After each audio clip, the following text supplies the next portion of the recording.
My name's Steve Feltham, full-time hunter of the Loch Ness Monster, and you're listening to the Unbelievers Podcast. Halloween! Samhain! The spookiest night of all. A time for partying, dressing slutty, watching horror movies, getting scared at haunted houses, and racking up on loads and loads of sweet, sweet candy. It is also a special time for the Unbelievers, where we put Bigfoot, aliens, and even the beloved rods aside to focus on only the most terrifying, twisted tales of supernatural suspense. So, prepare yourselves, or turn back now, as we present to you our annual Halloween Spooktober to remember with three horrifying accounts of the morbid and macabre. Is the devil living in a house in Ohio? Was hair metal still a thing in the 90s? Are mirrors really all they're cracked up to be? We'll find out now in the all-new Unbelievers Halloween 2023. Right here in the program, we continue to learn to unlearn everything you know.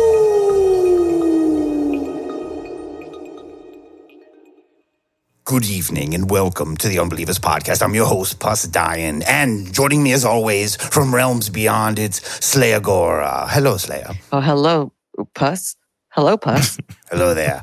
And oozing from beneath the sewers of an LA podcast studio, Blob Okey. Did that just come out of my ass? Wow, he came back as a caterpillar. I'm back, guys. What's up? Happy Halloween. Ooh. Hello. Happy What's fucking going on? Halloween. Yes, happy Halloween from Blob and Slayer and myself. We are back as our classic Halloween podcast characters that we stick to the entire time. No, yes, Halloween time. Can we even talk about, are you allowed to talk about where you are oozing out of this? I'm in an undisclosed, I shouldn't say exactly where, but I am in an undisclosed podcast recording facility that may or may not also be a haunted house. So It's a deep underground military base, just like me. Let's just say that. Let's just leave it at that. But yes, I am not in my normal place because the power went out It's terrifying. Perfect Halloween horror movie fashion. The power's out at my house. And I was like, you know what? I got to get out of here. I got to go somewhere where I can actually turn the lights on because this is just getting weird. There's a lot of weird energy afoot, man. We're in the middle of double eclipses. Shit's fucking wild. This has been a weird fucking month. Yeah, and I can feel it. Getting weirder. Yeah. There was a car accident because since the power's out, there's no traffic lights on my block. Mm-hmm. So it's just a fucking free-for-all on that whole area of North Hollywood. There's just people careening into each other. It's just chaos in the streets. But it's they don't know how to turn it into a stop sign. They don't know how to wait your turn. All right. I don't know what happened. Something is going on. Didn't look good though. That's all I'm going to say. It didn't look good. There was a weird thing here in Louisiana, which is almost equally as spooky. There's this super long bridge, the Pontchartrain Bridge, but there was this huge fog covered it a few days ago, and it was like this massive car wreck, like hundreds of cars all smashed into each other on a spooky, foggy night. Or it was Isn't there a horror movie just called The Fog? The Fog, yeah, with Jamie Lee Curtis. It's a great movie. That's so funny. Is it good? Yes, it's really good. It's good. Old John Carpenter movie. It's really great. Check it out. Okay, I got to add it to the list. Have you guys been watching horror movies this season? I've watched all of The Fall of the House of Usher. That was become my Halloween thing this year, and it's really, really good. Sorry, Slayer. I've been watching Russian Doll. It's been a mind fuck, but not really a horror thing. But I've got my list of movies that I'm going to watch in the next couple of days. Okay. Well, I've been making up for your lack of viewing by watching all of the old classic horror movies. I started with Friday the 13th. I thought you were going to say Frankenstein or Dracula. I was like, all right. No. I'm talking modern horror classics. I'm not talking like Silver Age of cinema horror classics. I was like, what about the Phantom, the silent film? You just got to start from the beginning. I'm not a grandpa, Russ. Oh, sure. I'm just saying. Listen, I'm talking about the quintessential horror films. You know, I feel like, obviously, like I said, Friday the 13th. I watched Nightmare on Elm Street, which, it doesn't really get any more quintessential horror than that movie. The realistic effects, how they did everything with real effects and not a lot of CGI at all in that movie makes it so good. And Freddy was real, which was even scarier. Oh my God. The one part when the girl's like, don't forget your hall pass. I'm just like, wow, this movie is so twisted. It's just there's so many moments that just stick with you. And yeah, no, I'm excited to watch more horror movies. We still have a few more days till Halloween. To kind of breaking that wall right now. We're recording this a few days in advance, obviously. Yes, we are jamming out yeah. this episode as far as our timelines usually go, because we cannot not have our annual Halloween episode. So I think we should kind of get into it if you guys are ready. You think we can do this? I think so. I think I'm fucking ready for Halloween. Yes. All right, well, prepare yourselves for the Unbelievers Podcast Halloween 2023.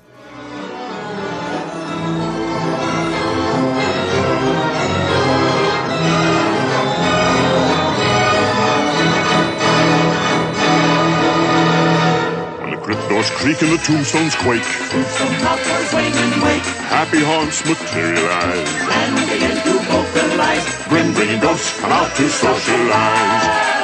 Now don't close your eyes and don't try to hide. For a silly spook, they sit by your side. Shrouded in a dark disguise.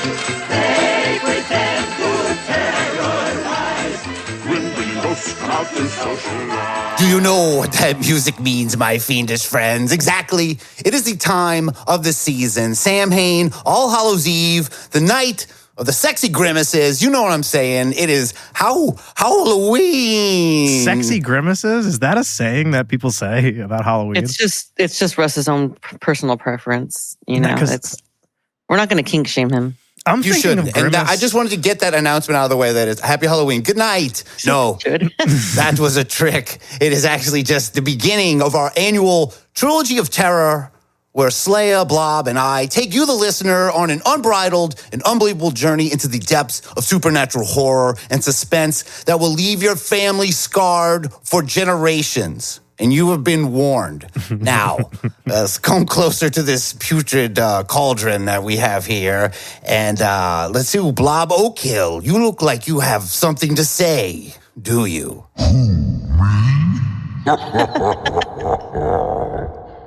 No, I'm not Jabba the Hutt. This Incredible. is Rob. What's up? Yeah, I got a spooky story for you guys. We're gonna get real spooky. I'm scared. I'm too scared. It's too real, Rob. It's too real. Turn the lights down low, and I'm not talking about Bob Marley. It's gonna get real weird in here. All right, Ooh. let's just get into it. Here it is. Let's do this.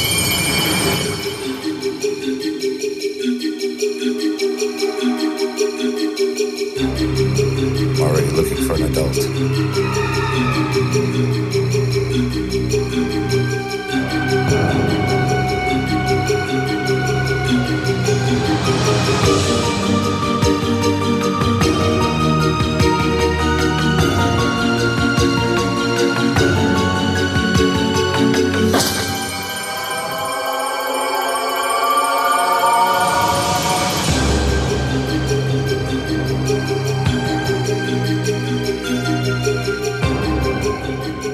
That's a You guys remix, right? feeling spooky? No. Oh, I this- thought you were just doing a DJ set. Like, this is let's go. that's what Unsolved Mystery sounded like, the intro by season 9, after they had remixed it and remixed it and remixed it and remixed it. It doesn't even sound like itself anymore at all. It Yeah, sounds the like original remix. almost sounds like the Seinfeld bass was playing in it and stuff, you know? Yeah, it doesn't have that cool drum line that the other one has, like that that sick, like, I don't know, that prog drummer, the dude from The Rush they shrieks hired are to do less the like drums. fright scary at this point. Yeah, no, it doesn't have any of that going on. But yeah, I chose Unsolved Mysteries as my little segment here for this year's Treehouse of Terror segment episode thing that we always do. And yeah, so I'm gonna talk about a haunted house, which is kind of crazy that I'm sort of in a haunted house as well right now. Oh, word. Seemingly fitting, yeah. I've heard several reports from people who work in this place regularly that there's a lot of weird sounds that happen. They've felt some weird things. Sometimes you hear the season 9 of the Unsolved Mysteries theme playing from a broom closet, and it's very terrifying. Yeah, so it's spooky right now, and my power was out at my house. One of my neighbors walked by and was like, "Is your power out?" And he scared the living shit out of me because it was so dark. And he said it's so weird and creepy, and I did not know what was happening. I literally, when you're so scared that your whole body like shakes and that like adrenaline rush happens, you just kind of like your muscles like involuntarily just tense up. Yeah, I don't know if I'm just on edge because it's Did you shit Halloween. yourself? I almost did. I think my soul shat itself. It felt like Your soul left your sphincter. That's good. Let's learn a little bit about this haunted house that I stumbled across on YouTube watching Unsolved Mysteries episodes.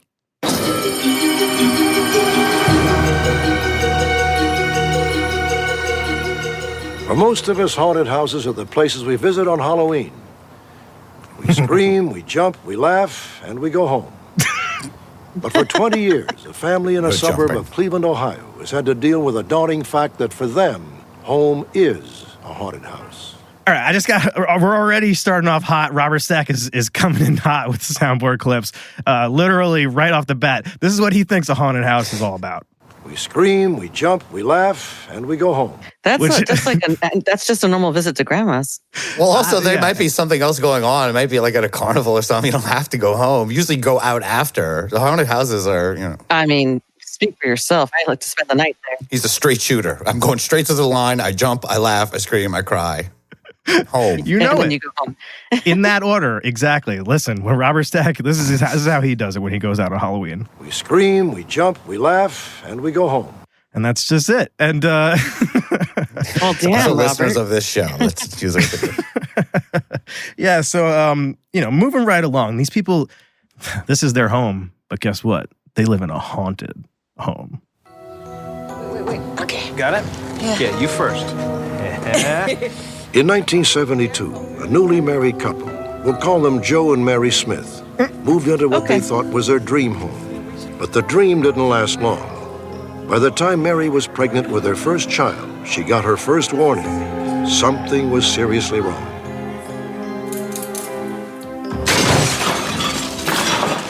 On a night when Mary was all alone, she heard a commotion start up in the attic.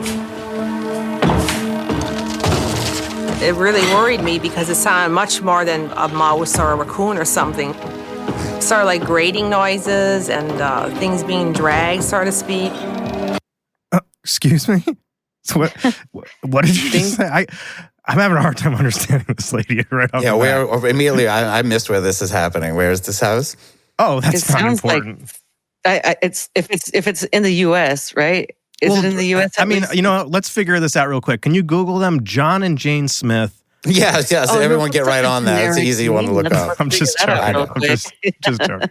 Obviously, yes. But it's like Minnesota or Wisconsin, but it's like a severe case of Minnesota or Wisconsin. I believe it's near Cleveland. I believe that's what they say. Wow. It's near Cleveland. I think it's an Ohio accent is what you're hearing. Well, maybe she's from, she kind of sounds like she's almost from a weird part of Ireland. Like, there's like a lot of sprinklings of islands that each have their own dialect. Because this sounds like severe. She heard something in the attic and she thought it was the raccoons. And who knows? Could have been a raccoon. But let's see what happens here.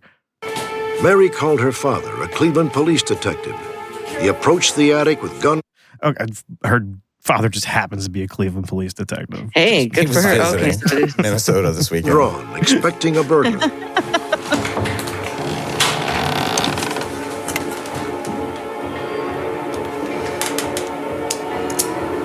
Sweetheart, take a look at this. Oh my God! The attic was a complete mess. Blankets pulled out, boxes of Christmas ornaments dumped, childhood trinkets broken. There was no sign of a human culprit, and the attic was supposed to be sealed tight against animals. The thought ran through my mind that no animal could possibly have done that kind of chaos. It wasn't probable. And at that point, I just shivered kind of like with fear because something was there that I didn't know about, and I didn't particularly care for that feeling at all. Did they teach this woman how to speak to give this interview? Like, I've never heard something like that. But of course, the idea that animals was the cause of this is totally ridiculous. Another person denying the power of animals. All right, yeah. Denying the power of animals. Yeah, that should be a crime in itself. Yeah, here you go. Here it is. The idea that monkeys was the cause of this incident was totally ridiculous.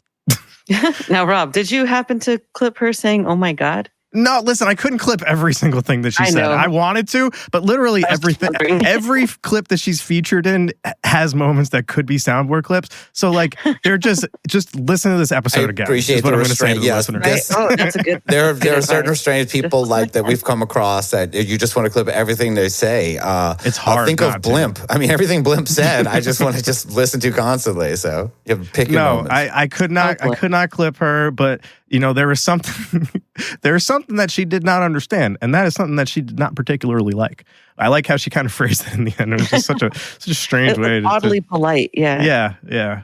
But yeah, we'll just let's hear a little bit more about the haunted house that they live in. Hints of something sinister in the house never stopped. Doorknobs turned of their own accord, and the strange noises continued. Mary soon learned the house had a disturbing past. Now we've had a nice walk. No. We hold hands till we get back. In the 1940s, previous owners had reportedly adopted a little boy. One day, the child mysteriously vanished. Even now, no one knows what happened to him. Over the years, Mary couldn't help but suspect that boy might be connected to the hauntings. One night, when her own son was almost the same age as a long-lost child, Mary says he let out a blood-curdling scream.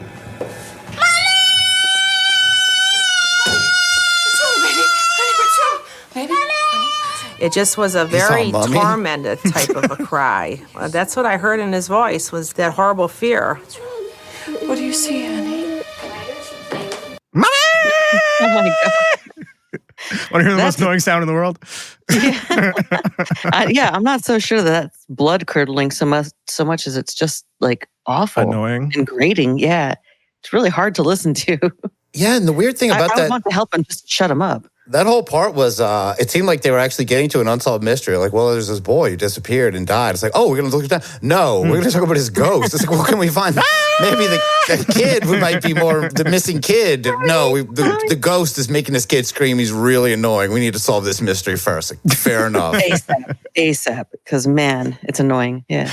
Yeah. And so yeah, there's a ghost of a kid. There's a kid ghost. There always is. There's always a creepy kid ghost. And yeah, when is there not?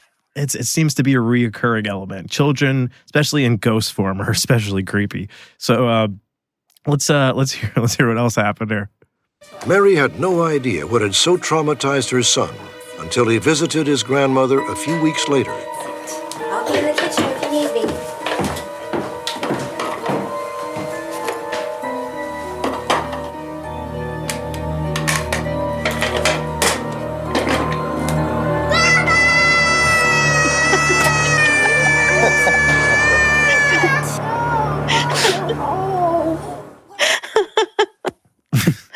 Oh my God, he did it again. Yeah. I got to tell you, I didn't see that coming. Yep, you never do. You never really do. This kid is being haunted by something. Even at his grandma's house, he's being haunted. Are we sure that he's not the haunting? Yeah, he kind of sounds like a nightmare who might slip into the attic or been hidden away in there and has his doll under his bed and some pillows. Like, no, he was sleeping the whole time. He was laying completely still. We don't know what happened in the attic. It's interesting though that it happened with grandma there, because this could, at first it sounded like this was something directly connected to that woman who just keeps talking in the episode. I forget, Jane, I believe her name is. So let's hear what happens when grandma comes across this experience similar to what mom went through. And I thought, what happened? He says, Grandma, I want to go home. I'm not never coming back here again. I said, why? Why? Why aren't you coming back? He says, no, devil. And I thought, what is he talking about? What? A devil. What are you saying? A devil. Devil? Devil. I think Unsolved Mystery is just exploiting these people now. I've never heard a segment like this on Unsolved Mysteries. Like, they used to have a little more decorum. Oh my God, this is actually fantastic. What do you mean you've never heard grandma totally like rag? That's the longest soundboard clip I've ever heard. Like, I want that to be someone's sign-off name, all of that. I took a little bite for it. Here we go. No, devil. The kid saying devil was pretty great too. I almost clipped that too, and I was like, how much of this can we can't have so many of these. I thought that I was bringing too much to the show too, this episode. No, you're doing great. Problem that we always find ourselves Glob, with. you're It's doing wonderful. How to pick the choicest clips. Fuck it, do them all. For real. But yeah, no, I get it. I understand the struggle. It's real. Yeah. So it's a devil now. It's not just a ghost. This kid is actually seeing the devil itself. Little girls, foosball, they're all the devil. He's seen the devil. Bobby Bush. Yeah. Foosball is the devil. Yeah. Yeah. Grandma is totally taking a different stance here. She thinks that it's the devil, according to this little boy. Let's hear what else happens here, because this is just getting so crazy. The child was pointing at a religious picture of St. Michael the Archangel trampling Satan underfoot. The little boy later told his mother it was the same devil he had seen in his bedroom. Yo, he's being haunted by the actual devil, this kid. I think most times when that happens, it's something pretending to be, because come on, the devil himself has got like a lot of more bigger important shit to do than to terrorize a little child. Yeah. You would think his schedule is pretty full, especially this time of the year.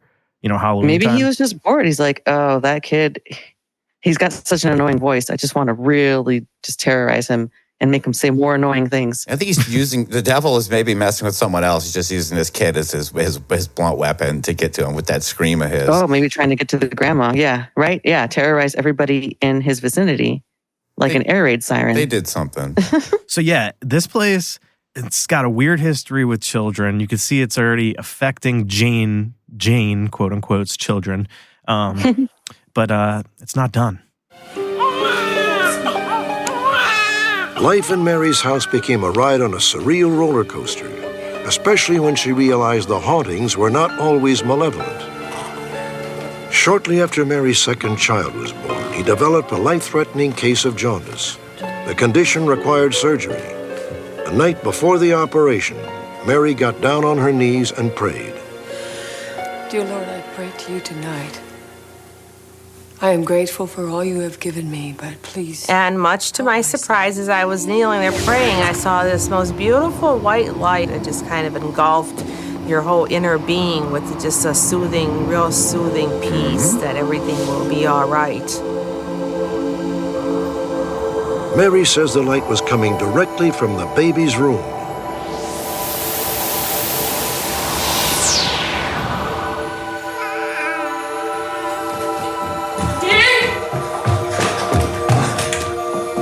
Mary was astonished. All traces of jaundice seemed gone. The next morning, blood tests confirmed the baby boy was cured. Oh my God, it's gone. I think it's an evil spirit in our house, but I also think there's a guardian angel looking over us. I think that there's a war between the good and the evil going on, is my explanation. And we're kind of caught right in the middle. It's like that Dear David house where there's this nice indigenous fellow, there's this guy in the basement, there's this like all this stuff happening in this one place. Yeah. And then they got jaundice. Yeah. And this is the second time this season something's healed something. Jaundice, we had a Bigfoot healing that they talked about. Now we have a ghost healing. Yeah, this ghost is out here scaring sometimes and healing other times. Depends on what day of the week it is, honestly. She doesn't even know what it is. She was like, oh, but there's something evil, but there's also a guardian angel. So then it wasn't the ghost, it was the guardian angel that cured the jaundice? Well, I don't know anymore, because where's the little boy? Which one is he? Which side is he on? Yeah, exactly. What if he needs to be taken out? You don't know. Well, it could be an old-timey ghost, and jaundice is like an old-timey disease, it sounds like. Is it an old-timey disease? Do you hear about it a lot nowadays? Like cholera, fucking diphtheria. I mean, yeah, people who have fucking like liver problems and kidney problems, they get jaundice. Jaundice is a symptom, not a full-on disease itself. It's like a characteristic of another problem, right? Like your skin turns yellow. I don't know. I'm not a doctor anymore, but I am. I decided to become one. So it sounds like, I don't know, actually. This either way, it came and it went. The baby was sick, and then it was no longer jaundice. Sick. The baby was an alcoholic. Okay, so first of all, he's been cured, though. That's the second part. And like, honestly, this isn't the end of it. There's another kid involved. I took this section out because it was not really that interesting. But basically, she got another kid the older teenage son, and he got stomach problems. But then the stomach problems got better. He's okay now. No more stomach problems. That usually never happens in non-haunted houses. I've never heard of stomach problems getting better. This is insane. He got stomach problem, and then stomach problem go away. Tummy ache go away. He's okay now, though. And they brought his fucking gastroenterologist in, and the doctor was like, they were like, can you say that you cured this boy? And he was like, I did not cure him. I treated him. They're like, I don't know why they included that. It was really weird. I took a look, but really, I just decided to use ghosts, and it worked. Jealousy, too. There's like, he's like, you got a tummy ache. Your brother has jaundice. He is a baby. He's like, stop worrying about your stupid tummy ache. No, the ghost healed me, too. Right up. Tummy ache survivor. I want to be on the special. I want to meet Robert Stack. He's not coming. Teenage brother saw like a hat man in a suit in the house. He saw like a suited ghost that just like walked through the house and left. And then he got better. So now that's just the thing that happens sometimes. You get sick and you get better in this house.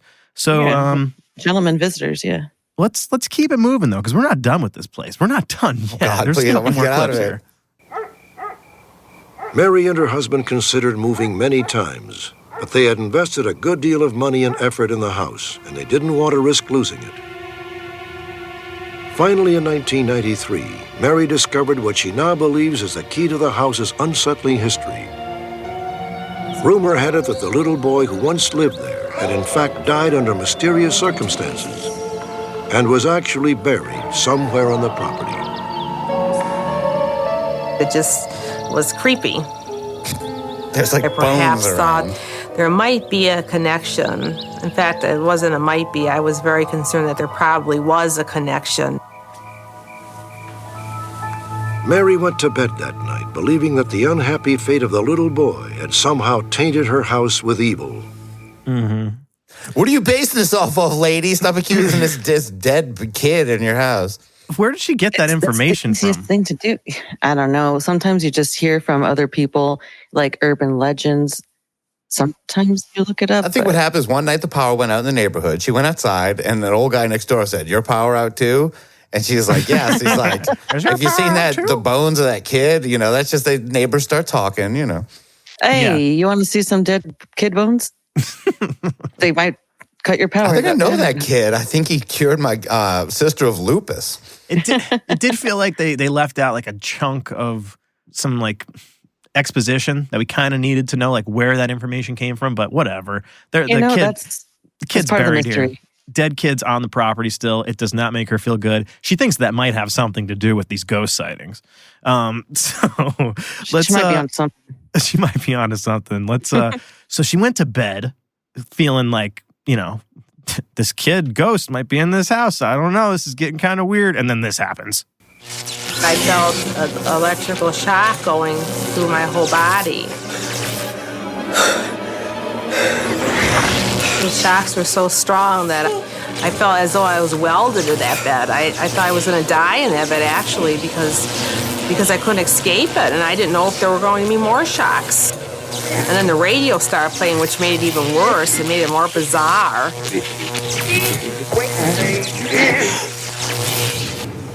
Downstairs, Mary's second son, then a teenager, had just finished showering. He noticed the dryer had inexplicably gone on by itself and could not be turned off.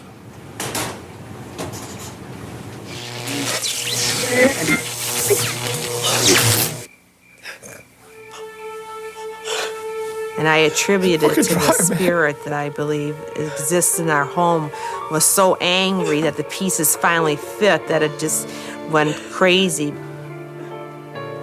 Yeah, dude. Fucking zapped her while she was sleeping. Wait, so the ghost figured out its own ghost sentience, and they're like, "Whoa, wait, I'm a ghost." They figured it out. I figured it out. Yeah, I mean, wouldn't you? I mean, that's the first thing I would do if I find out I'm a ghost. I'm gonna start zapping. Yeah, shocking everybody, turning the dryer on. Sure. Yeah, just having a straight up electric tantrum in the house, and Yeah. really attacking people while they're sleeping is always like just such a ghost-like move. You know, do it at least. He while had I'm a kid in the shower. He could I have turned the agree. water hot too. That's another thing ghosts like to do. Oh God, yeah. I've heard stories of like basically people getting burned by water, like it'd be scalding hot, you know, coming out of the tap and just out of nowhere. But I mean, I don't know. It's scary. You don't really want to. The last thing you want is an angry, aggressive ghost that knows how to use electricity, and knows how to fucking zap you. That's the worst. Yeah, and if you're going to use the electric, you better be contributing to the goddamn bill. To the bill, because man, they are sky high. So is it just ghostly zaps, or is it like the remote, or like a lamp next to her? Or there's a radio in the room. Is there? I'm glad you have these sort of questions, Russ, because I think there might be someone coming up pretty soon who might be able to answer some of these questions for you. God. Honestly, I will admit I didn't prepare extremely well for this, so I'm not sure if it's this next upcoming clip, but it might be. Let's see if it is. When most people think of a haunted house, they think of spirits of the dead. But in most cases, houses that are haunted genuinely appear to be haunted by some type of an energy force. Dr. Andrew Nichols is a parapsychologist, a ghostbuster who hunts unexplained phenomena with the latest in technology. Energy force. At the request of Unsolved Mysteries, Dr. Nichols, his colleague Russ McCarty, and another well-known parapsychologist, Dr. William Roll, investigated Mary's home. This was where there was quite a bit of activity. Boxes moved. We conducted a series of energy field scans throughout the house to try to establish a baseline energy field reading. Electromagnetic, electric, magnetic fields, microwave fields, to try to determine if there are any unusual energy fields present in the house. They're looking for hot pockets of microwave energy. And hey, man, about that. I was like, electromagnetic, sure, but microwave energy, I mean, that's everywhere. People are fucking constantly zapping their Celeste, single sad depression circle pieces for one, and banquet meals. Yeah, she's heating up Eggos and stuff for these kids. Always microwaves going. Who microwaves Eggos? This family did. But wow. think about Such this. A soft Eggo. Who wants Think about that? this in contrast to last week, man. With Haunted Salem Live, all those, that's what, basically last week we talked about what paranormal investigating on TV is now. And this is like, these are the dudes from Poltergeist. Like, they sound like the real 80s versions of what paranormal investigation was. It was just like very straightforward. Like, nobody needed a fucking personality or a jacket or anything cool ever. It's not glamorized. And I'm so glad I you love picked up these on that, guys Russ, for it. because that's exactly why that was exactly why I included this segment and why I wanted to feature this. And I'm glad it did line up. That was what I was talking about. This was the clip that I intended to play. So like these guys, these are like old school, full on real deal old school ghost hunters with old ass equipment, which is even shoddier than the shit that we use now, which we all know how I feel about that. If you don't, go listen to the last episode. Oh, come on. Take it easy. Be nice. Be nicer to yourself. They're fart machines. You better They're lay all off a of bunch Frank's of fart box. machines. They're all a bunch of fart machines. God knows I will. That's all that they are. But regardless, let's hear what else this old school Ghostbuster has to say.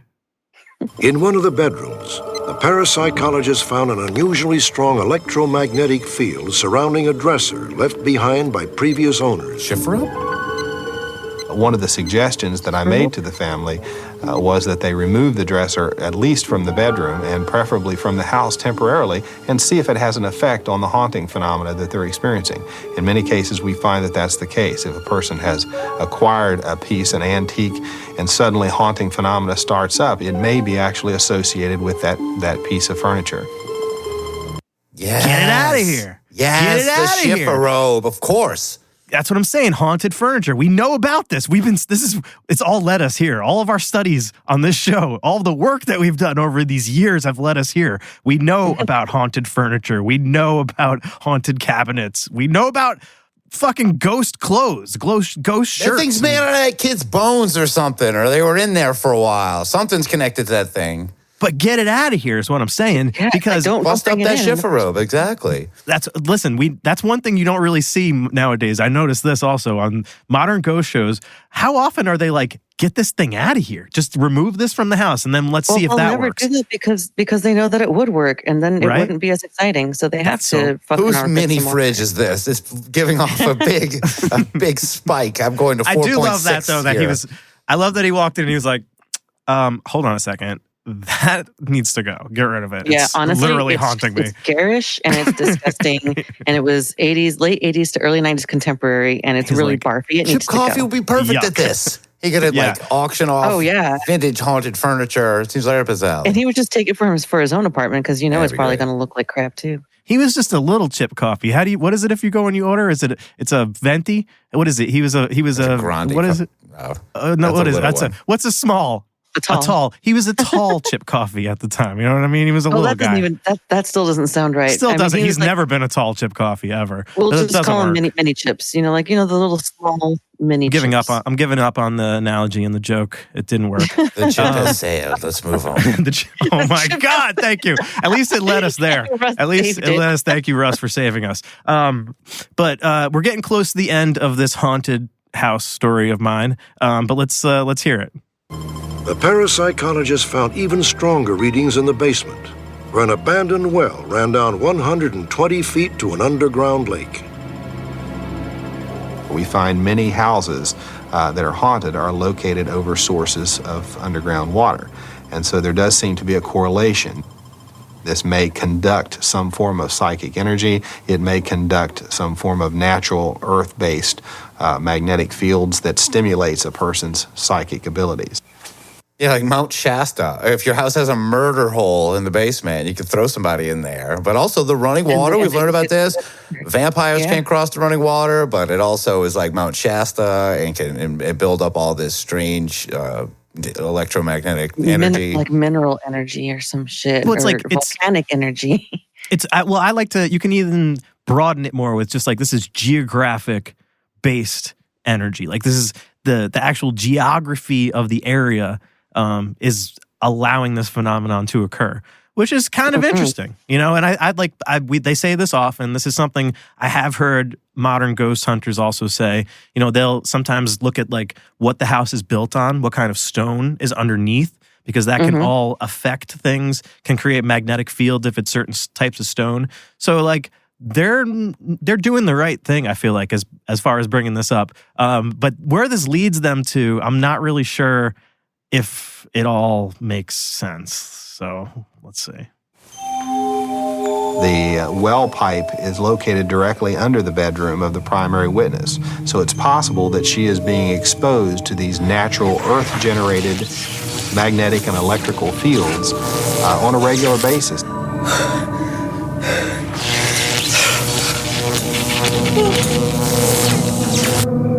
This is why you always go house hunting with a shaman, because you would have probably figured something like this out. Oh, I think that's such a great idea. In fact, that's a fantastic idea for a TV show. House hunting with a shaman. House hunters, it's like haunted house hunters or whatever. Whether you're trying to avoid them or you want a haunted house, bring Cindy Keza with you or Chip Michelle Coffee. Ballinger. Chip Coffee. Yeah, any of them. Why not? My God. Yeah. How have they not done this yet? So this dude's literally saying that because the pipe's under the bed, she's getting shocked. Like that whole thing that she was describing before, where she felt like she was welded to the bed and she was gonna die, is because of a naturally occurring thing deep below the house that's reverberating through her like plumbing. This is a plumbing thing. Is this all euphemism? Where are you going with all this? Welded to the bed and her plumbing? I know. Well, I don't know. Yeah. Yeah. Dirty, filthy jokes aside, do you think that this might have something to do with cases of human combustion even? When there's just like enough friction or heat or just weird shit? Something we've never covered on this show, but I feel like it's an untapped subject that we could probably dig into pretty good at some point. That's a good correlation if she's getting like a real shock, an actual physical shock just from I don't know. It sounds like the ghosts that night decided to have a little extra fun and really charge themselves up. I think they saw that really fucked her plumbing up. Yeah. I don't know. Like there's a lot of stuff going on in this house, but got one last clip to wrap up my haunted house segment, and then we can get on to the next one. But let's hear how they wrap this up. This guy, these classic ghost hunters, man, they have way with words. Check this out. People ask us frequently, do we believe in ghosts? And the answer is yes. There's no question that people experience ghosts. But what are they?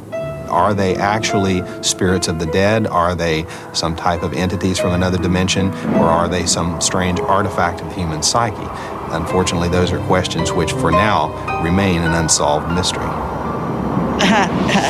He said it. Wow, he hit the post and everything there. Good job. Yeah, dude. He landed it. I think he landed it in the end. He stuck the landing. He stuck the landing. He said the thing. And I don't know if I've ever heard anybody do that on Unsolved Mysteries. I thought that it was kind of funny that he pulled that off. It was a bit of like Jedi really hand did. waving at the end, like, and don't worry about what. Like, wait, where do we go from here? Is there going to be like an update from 6 months from now? No. Listen, they gave you the least amount of information in this Unsolved Mysteries episode. They really want the shit to stay unsolved because they give you nothing to work with at all. They're literally, it's John and Jane Doe at some place by Cleveland, I'm pretty sure, is as far as the But if you have any go. facts, yeah, please let us know. No, there's no. If you know anything about this little boy who may be buried in this house somewhere, give us a call at Unsolved Mysteries.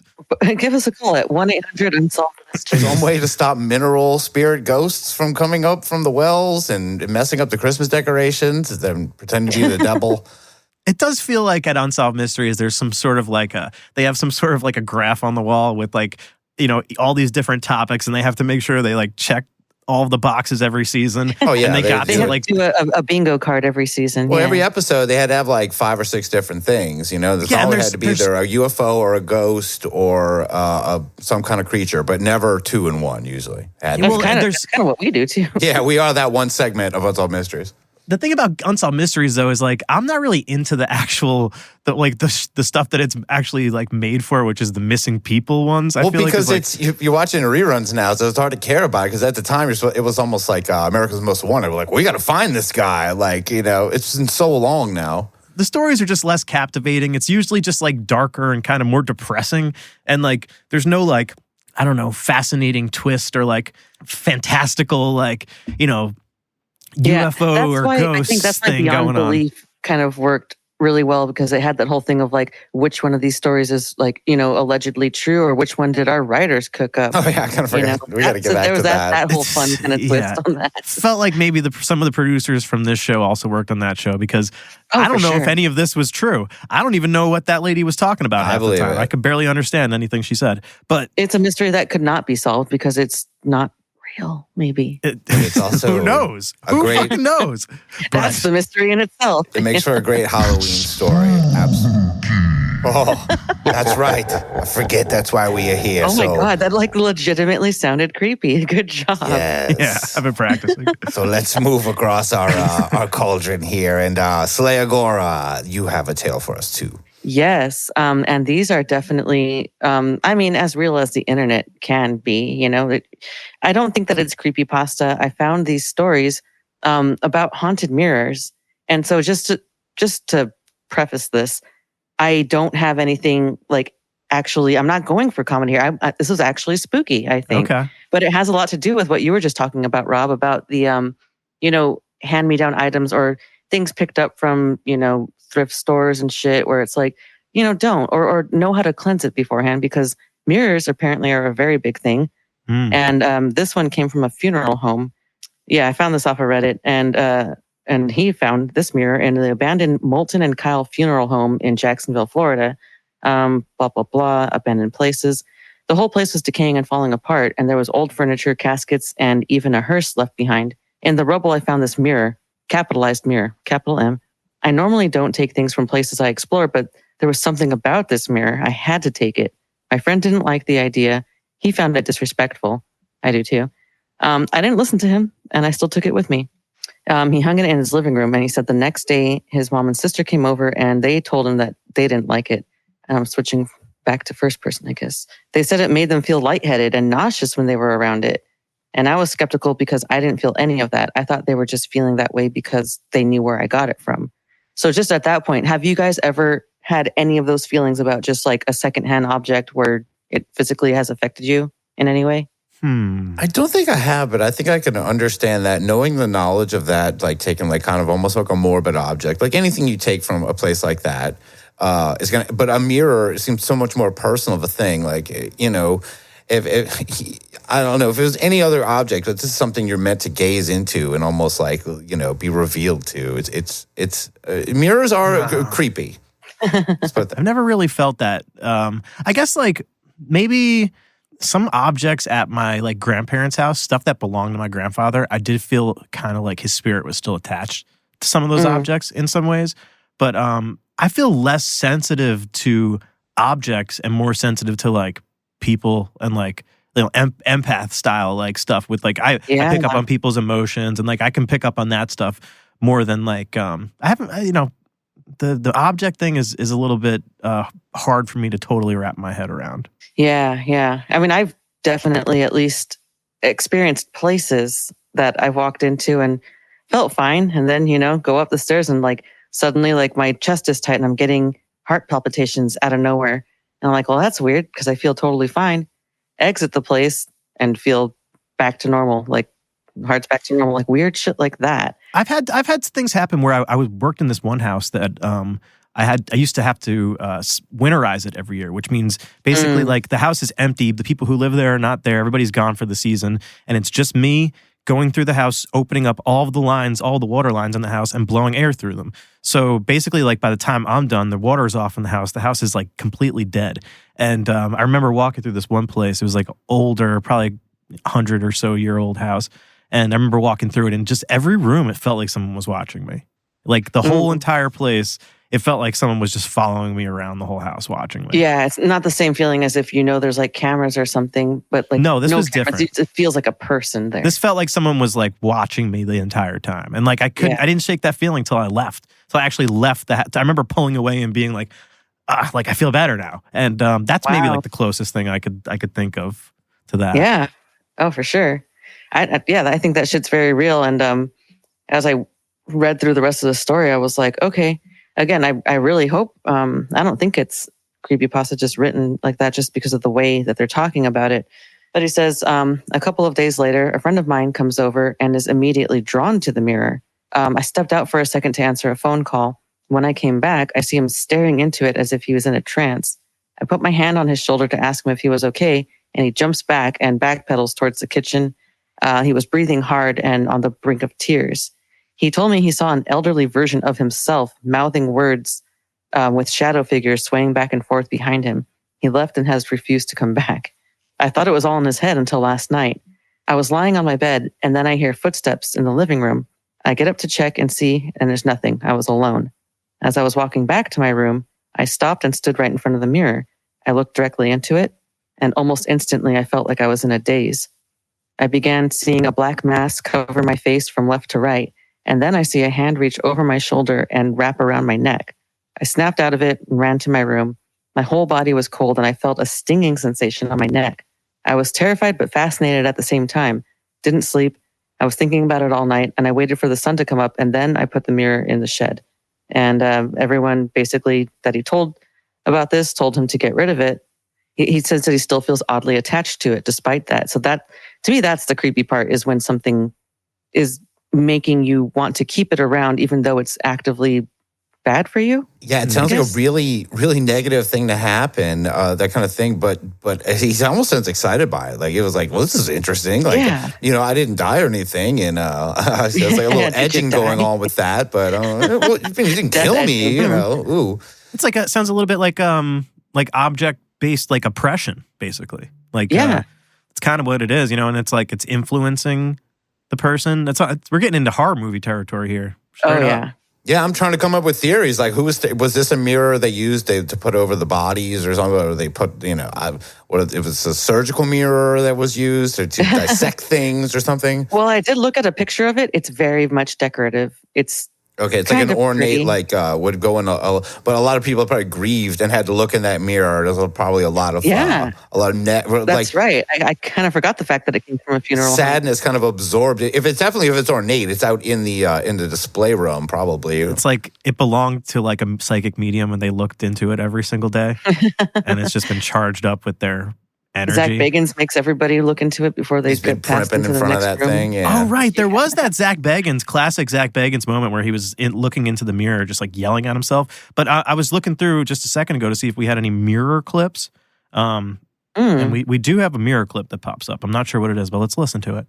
Wait a minute. It came out of the mirror? Out of the mirror. In a solid form? In a solid form. Yeah, wow. Whoa. I remember that. Good. I was like, I don't remember a voice that. from beyond coming through tonight. Oh, yeah. There we go. Right. Reaching out from between the channels or whatever. I can't remember. For a message, but I'm glad that you guys Scotty, are thinking of. I'm glad you guys are thinking about theories and everything, because obviously that's what the comment section is for in Reddit. And the top comment was, the mirror is probably full of black mold, which can cause hallucinations, paranoia, and a bunch of other issues. Mirrors are also used for scrying. And people, wow, you know what? This part, for those haters out there who think this is fake, I'll stop you right there. Yeah, he's going to the witches with the rye with the mold on it theory already. Like, no, everyone's just tripping. Magic's not real and ghosts aren't real. It's like, all right, well, maybe there's a little bit of mold. There was probably a shitload of mold in there beforehand. He walked around. Okay. Yeah. But this part is true. Like, you kind of followed up with, people used to cover mirrors when there was a death in the family so that the dead person's soul didn't get trapped in it, because they're considered to be a portal to another dimension or other dimensions. Get rid of it, like, basically. And that is a thing. It's in a lot of different cultures that I don't know about a lot, I guess, at least 2 cultures where, they cover the mirrors during the wake and like while the body's still present, like until they're buried, until the funeral's over. So there's something about mirrors, like they don't use it as a you portal. Shouldn't sleep like, with one. But what if the mirror could have you go into some alternate version of yourself where maybe you didn't get in that car wreck? Like, maybe you have a mirror around. Oh, what were you about to say, Drea, about having a mirror facing your bed? What was that? Yeah, you shouldn't have a mirror facing you. Like, when you go to sleep, there shouldn't be a mirror either like next to you or facing you, because like that ends up, a lot of people say that they get like trippy ass nightmares or have like weird just feelings and get creeped out, and they usually have to take it down or move it. Because because it struck a nerve, because I would know someone who used to always cover my mirror at nighttime. I never understood what that was about. Interesting. Very interesting. Yeah, it's a thing. And like, I'm currently in a situation where there are mirrors in lots of different places, and I didn't even realize why. At one point, I'm like, you know what? I'm going to switch, like, where my head's at, I'm going to switch it to the other side because I just feel better this way. And then I thought about it when I was doing this research and looking around. I'm like, oh my God, yeah, there's like 3 mirrors that were facing me the other direction. So that's why now I kind of have my back to them so that it's not, I don't know. And this isn't feng shui. Weird. We're not talking feng shui. No, but that is also a very, very big principle in feng shui, is that it's disruptive energy. They actually, I think it is pretty similar. They do see it as like a portal, and a lot of just energy can pass through it, and you don't want that coming at you when you're sleeping. Do you think ghosts understand feng shui? I think Chinese ghosts do, definitely. Or ghosts of people who did practice feng shui. Okay. I think that there's a lot of there might be a mirror feng shui universe you don't know about too. Let's just Do you think there's something? don't leave that option open. There's something to the feng shui thing. Possible. I think so. When it comes to, in particular for me, I agree with the window placement, mirror placement, and like doors, like where what things are facing doors and energy coming in and out of things. Like, okay, windows, doors, mirrors. It's kind of all I pay attention to. Passageways. Yeah. Just shit like that. Hey, this whole thing with Rob started with a door too. I'm pretty sure. So yeah, doorknob shaking. Exactly. Wow. There's got to be something to it. There's just too many instances of this. I found a bunch, but yeah, I just wanted to bring that to the table because it was like, I found it actually creepy. And if I look like shit on next stream, it's because I'm too scared to look in mirrors anymore. I feel like when we do these things and we see each other, it's almost like we're looking at mirrors individually. Just look at them briefly. You'll be fine. I don't own any mirrors. Actually, like the only mirror I is in my bathroom, I'm pretty sure. Yeah, I know. It's pretty clear. It's pretty obvious. I need to get one. If anybody wants to send me a mirror, I will happily accept it. Oh, yeah, especially if it's an antique. An ornate. No. Okay, I take it back. I don't want any mirrors. Keep your mirrors. Keep your fucking haunted mirrors. Yeah, man. Look up any fucking story about mirrors, like in this sense, in this capacity.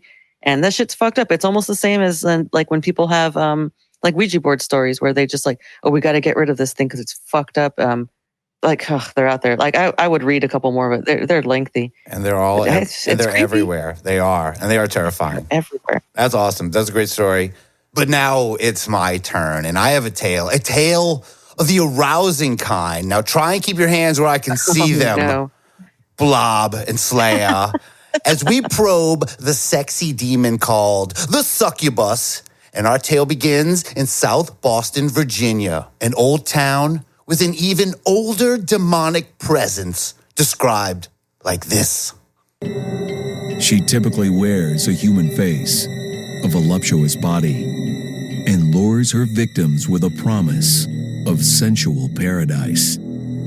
That's when her true nature is revealed.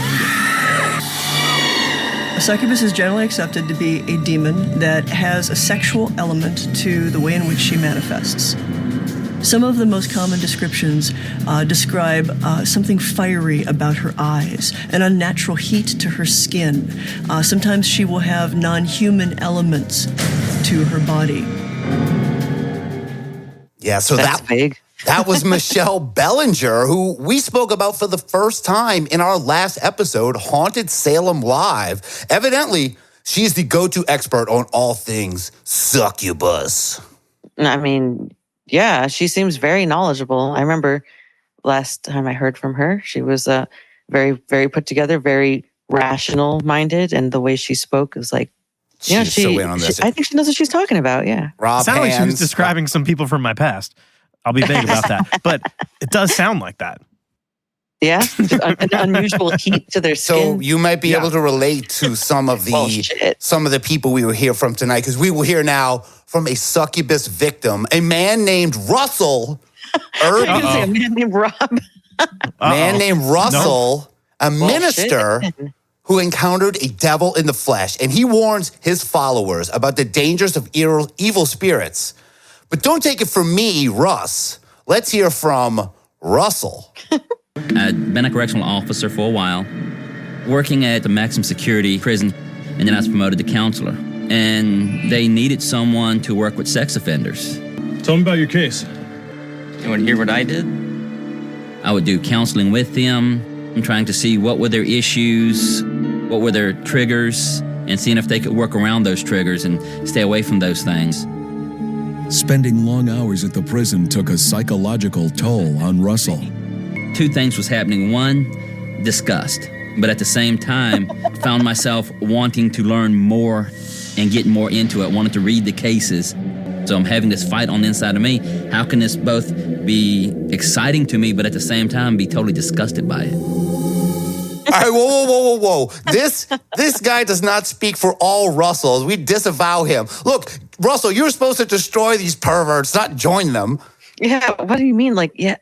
I mean, it's one thing if he's talking about watching Dr. Pimple Popper or something, but this sounds like on a different level that I'm not entirely comfortable He's with. talking to total pervert creeps saying stuff like this to him. Yeah. Listen, here, say this. You want to hear what I did? No thanks, creep. I don't want to know what you did. He was like, yes, sir. They don't talk like that in jail, I don't think either. I don't think You people don't are going. think? Rob's I don't been know. there. He knows. I've never been to jail. God, knock on wood. I would not do well in jail. I'm just going to keep knocking. Yeah, you would neither. Neither would my kind, because Spending long hours at the prison took a psychological toll on Russell.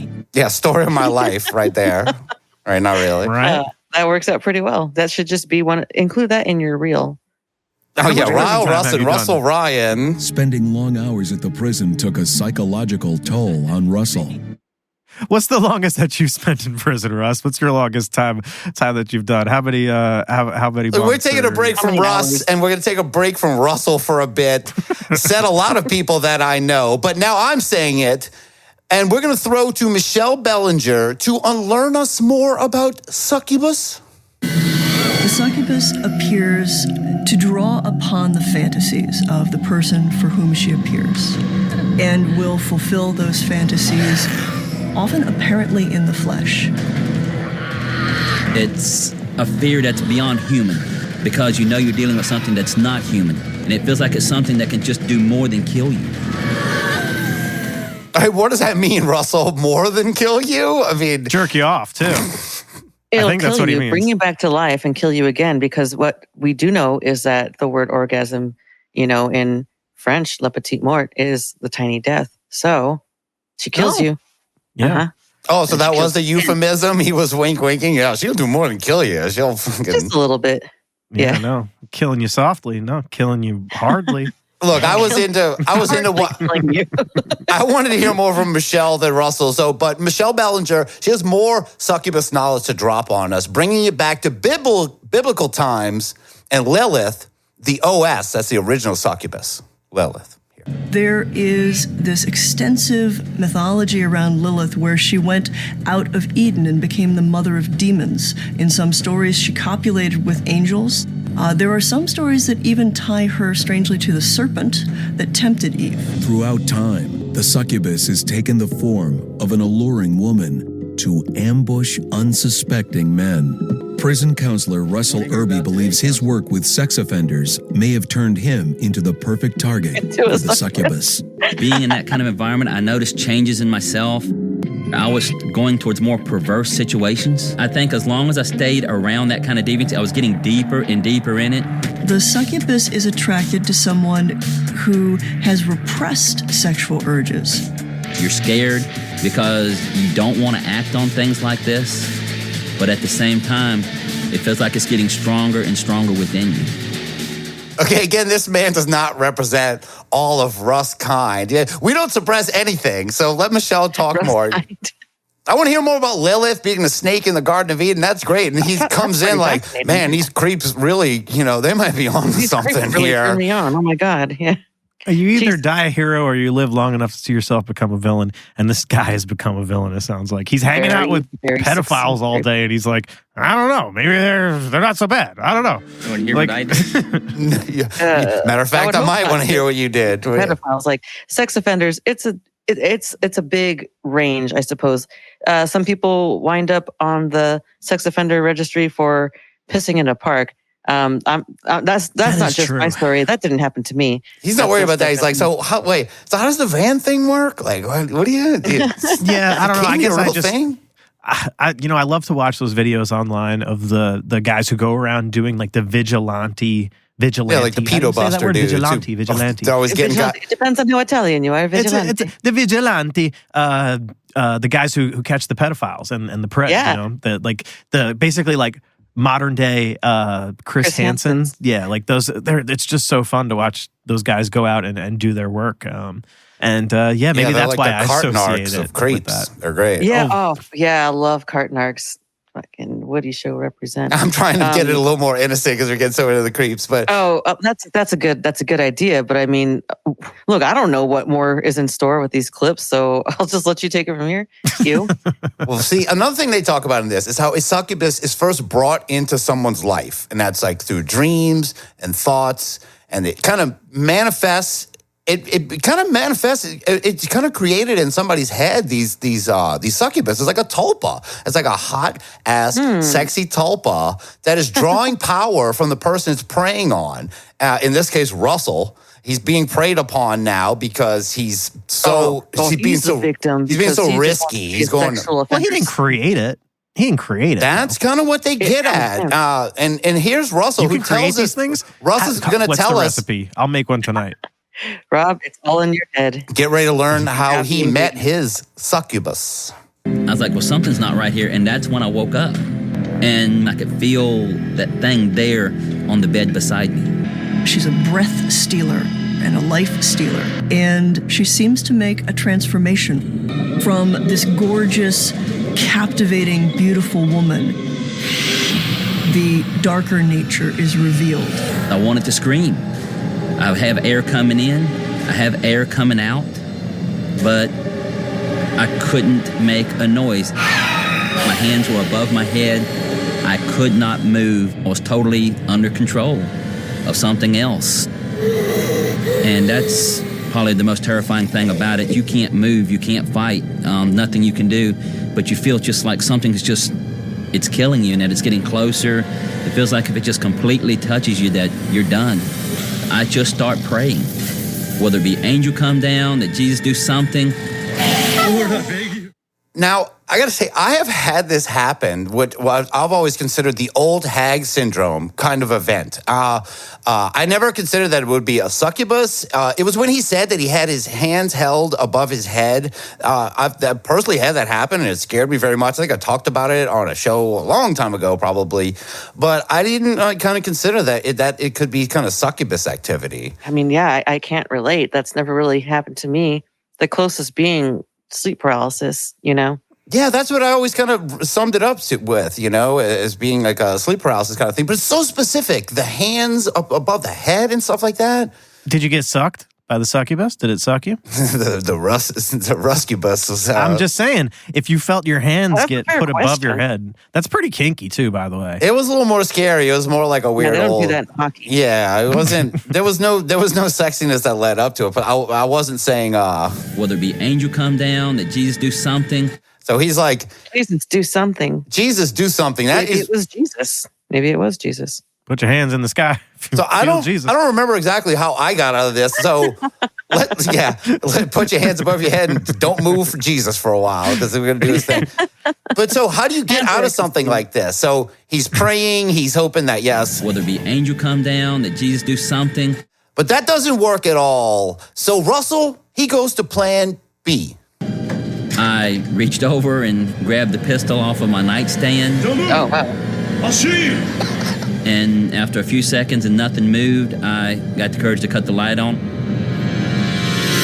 The succubus had tried, but ultimately failed to turn Russell to the dark path. A wake-up call that led him to make changes in his life. Told my boss that I could no longer do the sex offender counseling. I could no longer work the isolation death row. That I was done. I needed to cycle out of it, and I was told that I couldn't. No one else wanted to do it, so I told him I was done.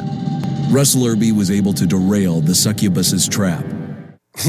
Yeah. Good for him. So I yeah, he guess. pulled a gun, but he has to make that call. He's like, look, boss, I'm getting succubus activity. I don't know if insurance covers that. So like, I'm done. I need to get Boss out is of like, this. Tough. Like, too bad. Because he didn't say that he got out of it. He just said that, like, I was unable to. He said that there was nobody to take the position. I think he ended up becoming a nobody minister. wants to do it. He ended up leaving. He had to quit. He became a minister because they introduced him as a minister in the beginning of this. But he got away, though, by grabbing his old six-shooter and saying, what'd he say? Don't move. I'll shoot you. Because that's... I'll shoot you. Every week, there's someone threatening to shoot a ghost. And I hate to say it, but it's not going to do anything. It's going to go right through them. As much as I do want to see like what would happen if you actually were to make contact and shoot a ghost, I would love to see like what's their reaction going to be like. They're like, I can't believe you just did that. At you. They're going to be like, what are you doing? You absolute fool. You can't do it. He popped the trunk on. Yeah, he really did. He really did. And it saved him, though. I don't know. I have another clip because they said Russell in it. It's this. The succubus had tried, but ultimately failed to turn Russell to the dark path. Yeah, we got you, succubus. We got that. And so that's kind of his tale. And I was like, what? He just can pull a gun and get away? Thankfully, we get a twofer here because they have another succubus victim who went even further than Russell and lived to tell the tale. Let's meet him. But before that, let's get a quick music history lesson about Springfield, Missouri.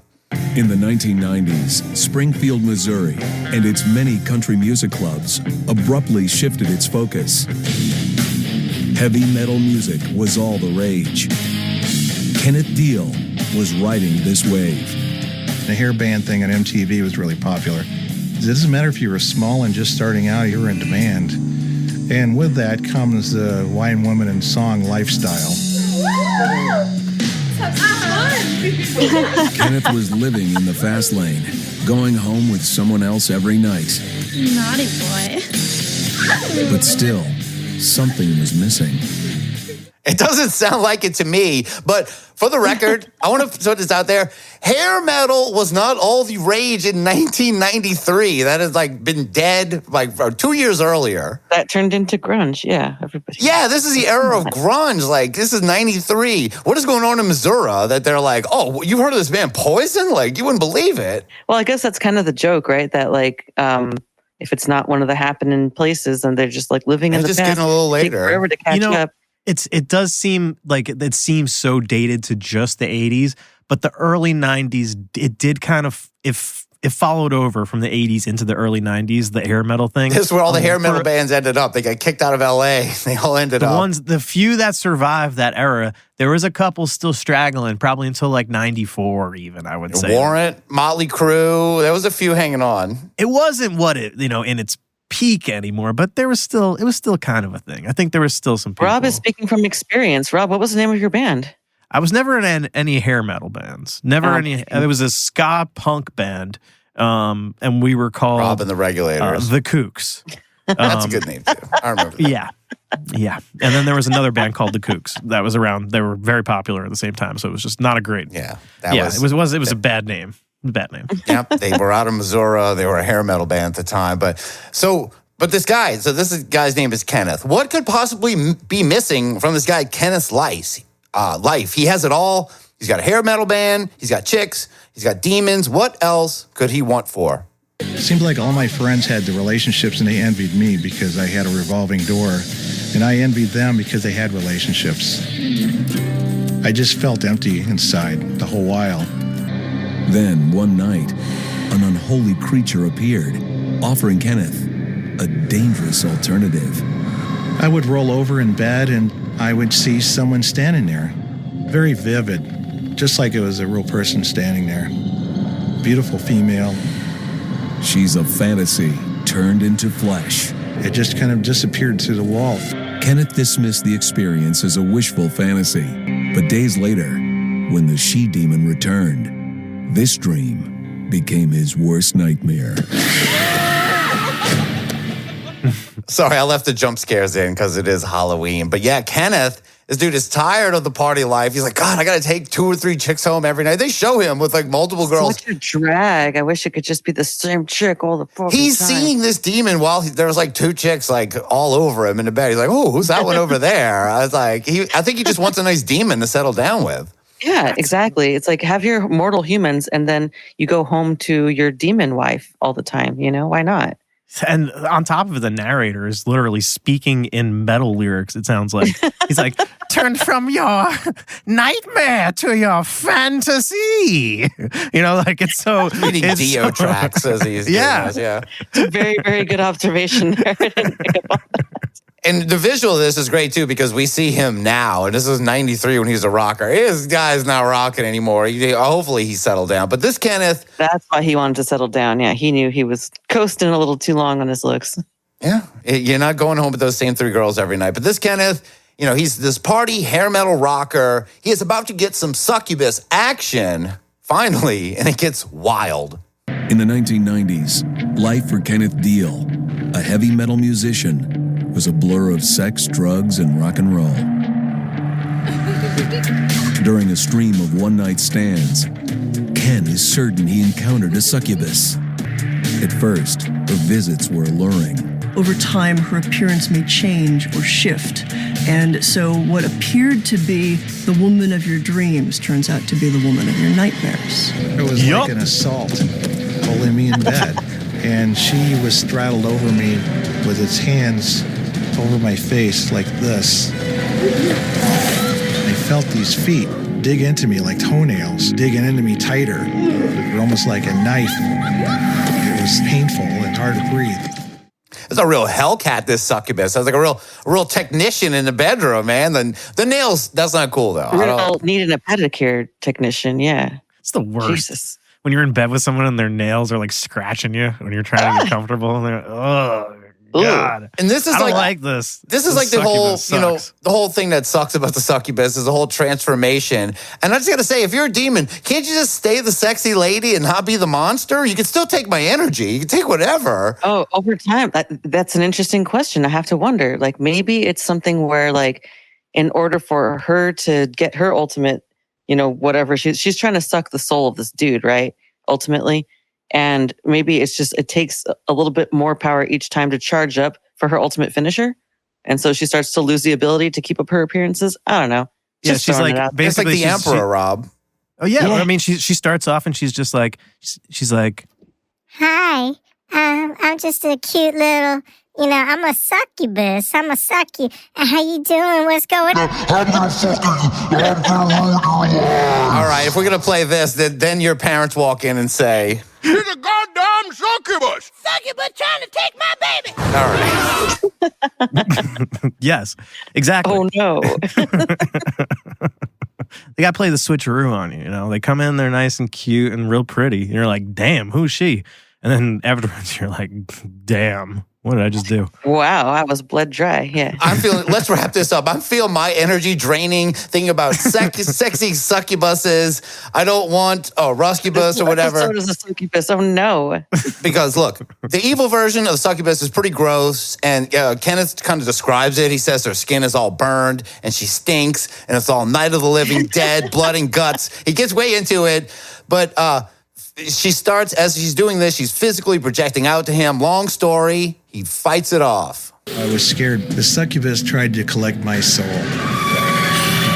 I had to break this thing so it couldn't escalate further. I'm going to throw it off. I just counted my mind. 1, 2, 3. And I get up, and there's nothing there.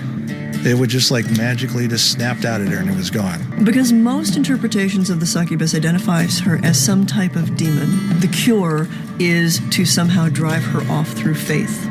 It's the person who she's appearing to who has to draw a line and drive off this spirit that's preying on them. After witnessing the true nature of the succubus, Kenneth took action to protect himself from her wrath. If it did this once, what's going to happen when it comes back again? Going to the church and getting involved with the sacraments was the thing that I had to do to get this monkey off my back. They'll kill you. They will kill your family spiritually, and they will take you down and get rid of you. Don't put yourself in a situation where you open the door and then you don't have to worry about what might come inside. Boom. Russell chiming in at the end there. Words of wisdom, and that was my succubus safety seminar for this Halloween. What did you guys think? I'm gonna kill you. I'm gonna kill your family. Get away. I'll shoot you or I'll count to 3. We've learned 2 methods to get rid of succubus. You could probably come up with... Count to 3, motherfucker. I'll get there. I'll get to number 2 and I'll get to number 3. Just you wait. Yeah, dude.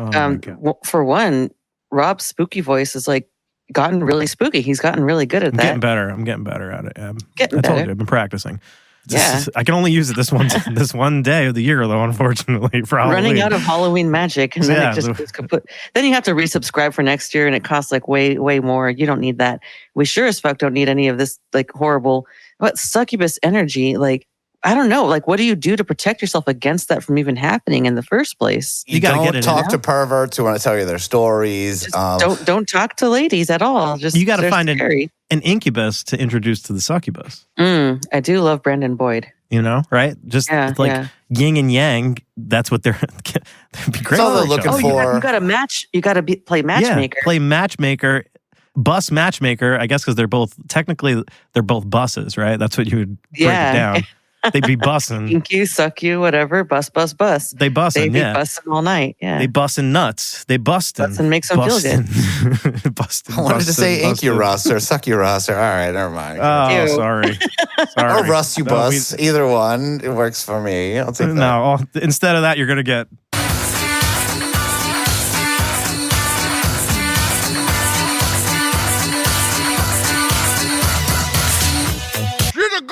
Yeah.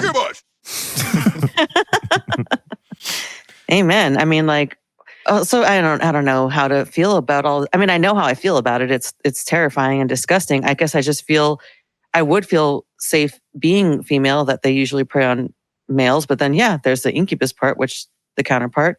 Fuck. I didn't think about it.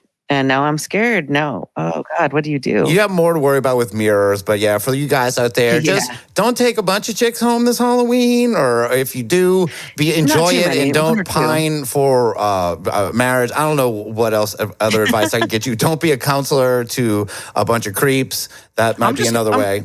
I'm trying to figure out in my head right now, this whole time you guys have been talking, this is what's been bouncing around, is that how come it's not an outcubus? if you got an incubus, how come we don't have the outcubus? How come we don't have a cuccubus? A cuccubus, and if we have a succubus, what's the deal with cuccubus? All right, we should have a blowubus. If you have a succubus, you should have the opposite, which is the blowubus. There are blowubuses. Go to San Francisco. No, I'm getting on the fuckubus, bitch. All right. All right, look, we gotta go change our pants now. There is no poll this week because we're putting this up. We're recording this right after Haunted Salem Live came out. You guys need time to worry about that poll. So let's get out of Halloween, please. It's a Rob story.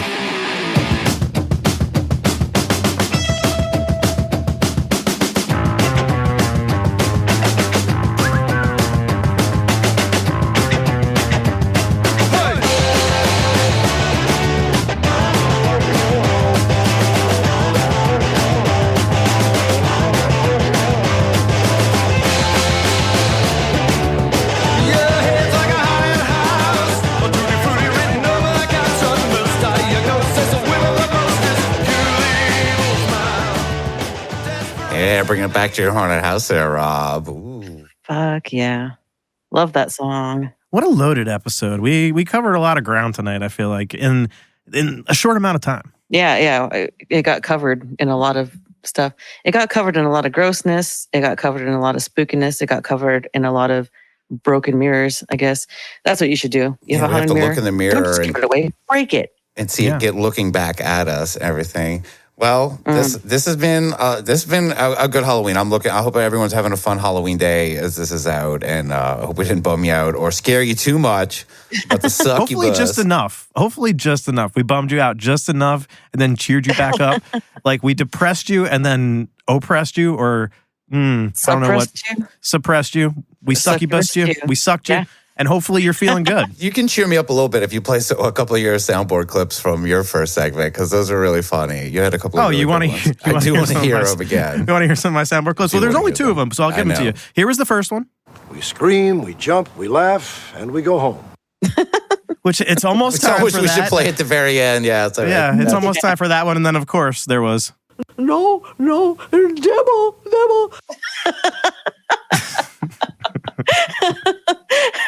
Sorry. Yeah, but I mean, honestly, this is no one sums it up better than Robert Stack. We scream, we jump, we laugh, and we go home. And that's it. And we actually don't have to go to anything else. We're letting the poll ride. We'll let everything ride to next week. This is just a contained, fun Halloween 2023.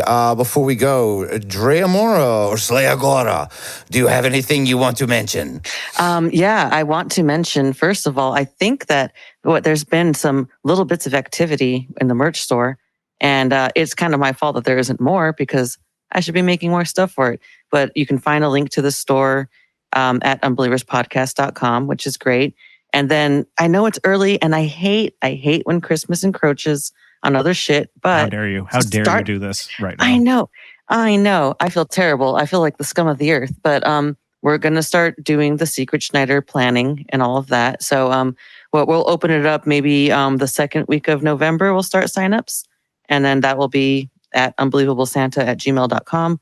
You send your information, but we'll put a link in the website. Yes, we'll put a link in our bio and Instagram and shit. There'll be links all over the place. The gift links exchange everywhere. is coming. Yes, exactly. How about you, Rob? You anything you want to say or plug? Follow the Patreon, of course. There's a lot of extra content on there. If you're a new listener, it's like a treasure chest for you. You're just like, there's a whole nother show for you to go watch over there and listen to. And all of the live streams, our old school live streams are up there go back and watch our first live streams. That's what I'll plug. No. On Patreon. If you really want to see some fun stuff, join the Patreon, go way back to like 2019 and find our first couple live streams and watch those, because it is so funny watching what we were doing when we first started, what we were struggling through, to what it's evolved to now, to what we're struggling through now, and it is it is so great. But yeah, check that out, and happy Halloween, everybody. Yes, happy Halloween. Happy Halloween. Happy Halloween. I'll see you. Thank you, Rob. All right. And just if you want to see what we actually do now, follow us on YouTube and everything. But that's it. Have a happy Halloween. The Unbelievers podcast host today were Drea Mora and me, Rus Ryan. Our producer and soundboard engineer is Rob Okey, and our editor is Issa YZ. You can join our Patreon by going to patreon.com/unbelieverspodcast for monthly bonus episodes and so much more, as you heard Rob say. You can follow the show on Twitter at UnbelieversPod and Instagram at UnbelieversPodcast. Our Facebook group is the Unbelievable Podcast Network. And check out the merch store at TeePublic. There's a link in the description.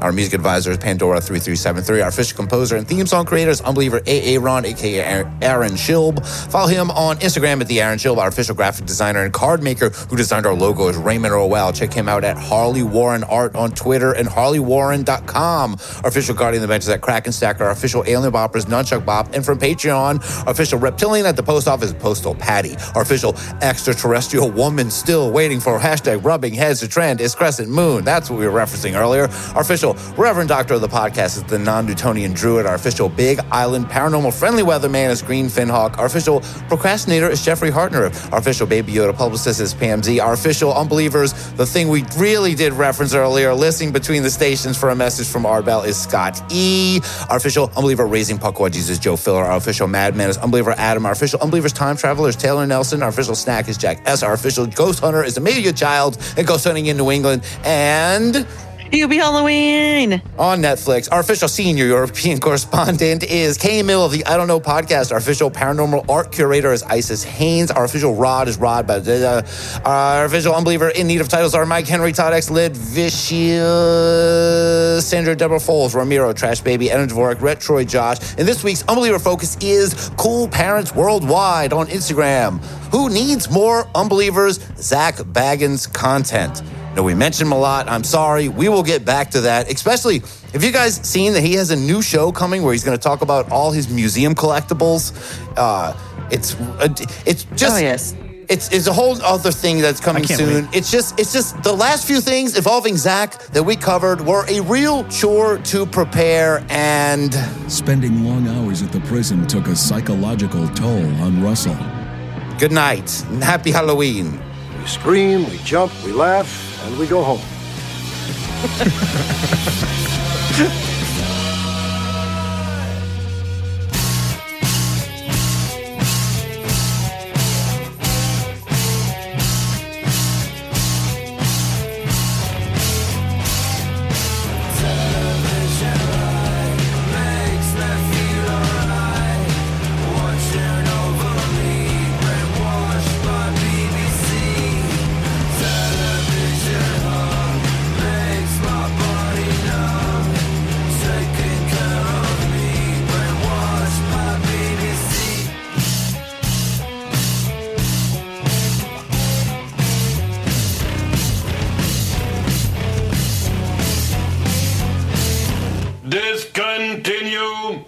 Discontinue!